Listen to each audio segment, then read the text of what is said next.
Okay, rolling, ready when you guys are. Right, hello. Obviously, we don't have a group name, so we'll go run through our idea for the FMP. Well, there's only one of them, we're not going to go through all three of them. So the first idea is called Doorways. It's a psychological thriller. If you've looked at the questionnaires, you probably know that. So basically, it's about this guy called James Gary. He was called James Gray in the first of all, but there was a spelling mistake, so... I know you prefer Gary. Isn't Gary becoming extinct? Gary? No, everyone is called Gary. Anyway, so he's an average guy. He's not really good at anything. He just kind of plods on in life. He's not, his personality is, well, he's not unhappy, nor is he happy. He's in a dead-end job. He's in a cubicle, kind of. Anyway, so yeah, but this kind of like average-looking, personality allows a lot of people to relate to him. Well, I think anyway. So the idea is that he wakes up in his bed one day. He goes through his routine up until the point where he goes through his door. But the thing is, when he goes through his door, he ends up in a different place entirely. So, like, he goes out his door, he ends up on top of a rooftop or something, like on top of a building or something.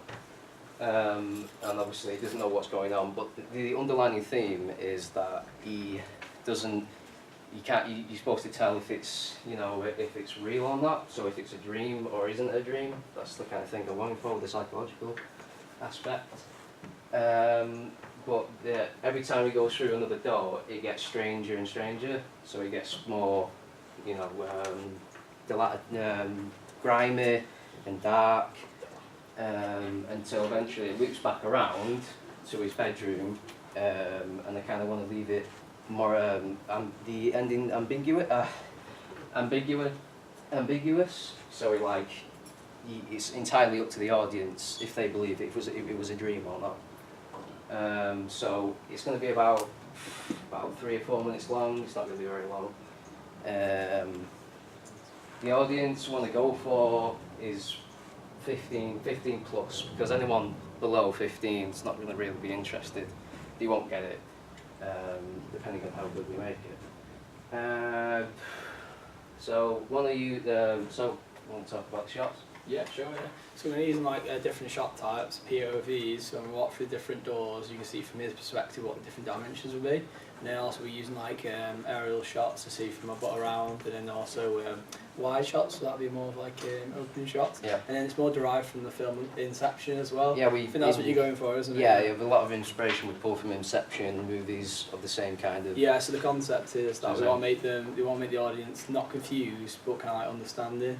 But so we use a range of shots. It's more, I don't really know to figure out the shot types, but that's what I do at the moment, yeah. I know.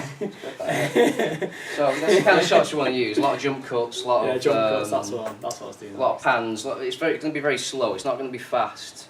We're not going to be shooting it very fast, so it's all going to be very slow and paced. So, do you want to talk about? The edit? Oh, how we're going to do it? Mhm. Well, we're planning on every time we go through the door, we're going to jump up quickly, then show it in a different room, go from a POV, and all different angles and. What effects do you want in it? Well, we're going to use colour correction to make each room darker and darker each time he goes into it, so it makes it more scary and confusing. Mm-hmm. Right, cool. Well, that's basically it for our idea. Any? Do you guys need to talk? Jason, you need to talk about something. Questions, right, okay, right, that's basically it, right. To the questions. Any questions? The idea of this focus group is for you to just tell them what you like about the production. Be brutally honest, say shit. What you dislike about the idea. What changes you would personally make to this production.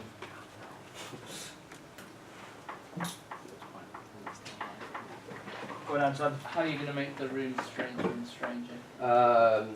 Color correction, special effects, make it darker, maybe put stuff in the background to make it seem weird, But what do you mean by strangers?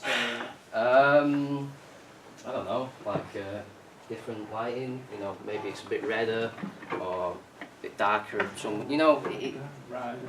you know what I mean? Tell what the location change. How's it going to be a thriller though? Like you're going to make him in danger? Yes. Well, I want it to. Really seem like he feels like he's Yeah, like he doesn't know what's going on. He's getting more and more panicked as he progresses through all these doors. Okay, anyone else? Do you have any ideas what locations you're going to use? Yeah, we've got several. There's going to be a house, one of these guys' house probably, and there's a mill up on the way that I work at that I can use, and it's very very crummy. You know, it's dilapidated, so that'll work perfectly for what I want to do. Yeah. Anyone else? To make it like a thriller, Yeah. would you have him like being like, chased through the doors or something? Yeah. Maybe running away from something with like. Someone other than Yes, Alex like a answer this boogeyman. question. Hmm? Could someone other than Alex answer this question? So like, obviously it needs to be a thriller, doesn't it? But if he's just walking through a load of doors, it's not really going to be Yeah. that exciting. So maybe you could have something chasing him, which is why he keeps walking through those doors. Because otherwise he might just turn around and go back. You know what I mean? But if he can't turn around, Right. Yeah. Yeah. it would make no I think sense. you added that on later on, didn't you? I did. Yeah. You added on like another person entering the doors. You did have like another person who also was involved in it. So then that person understands what's going on, whereas this person originally, so James Gary, he actually doesn't, from what I've read from this, he actually doesn't understand what's going on, but there is also another character we're going to add to it, of who does know what's going on. He understands what's going on between the door switching. sort of like Yeah. explains it to him, Yeah. like sort of like a mentor. But he like, feels like, so we could envelop it so like he thinks he's chasing him rather than trying to help him. Mhm. So it's a bit more of a different. Yes. Yeah. That's way good. of That. putting Yeah. it. Who's the antagonist then? 'Cause you mentioned Inception now, besides the main character being split up by a person. Obviously, pulling inspiration from Inception, we're not going to make it exactly like Yeah. Inception. Yeah, It's no. just So the have you kind of got an feel. antagonist idea for it? Yeah, I haven't really thought of anyone just yet, but I think that would be the way to go down if we were doing this. And also, I didn't even think about the movie as well. The movie with Biora as well. It's kind of like that. So Mm. just from Biora, Yeah. bad movie. But yeah, good concept. Right. Okay. Has anyone else got anything to add? Like say that, obviously in the film, what are you doing about actors? Are you getting actors from inside the college, or are you outsourcing your actors going through different websites? Actors, us. Yeah, we're gonna use us. Maybe use another person from our group, from like the other group we have, Yeah. and we could possibly add a few more people in. If we need people for a specific thing, we'll obviously look around and find someone perfect for it. There's a blue folder there that's got actors that Anton's found. All right. You might be able to contact. What, in the Stockport area? Yeah, Manchester, Stockport. Oh, really? That's awesome. That's awesome. Sweet. All different ages. It definitely makes it better if you've got someone. Work for Yeah. free. Yeah. Uh, You read the film? No, we're on with it. Jack, what's your job role in this production? where's the? Well, we're all splitting the editing between us, doing all different parts of that, and I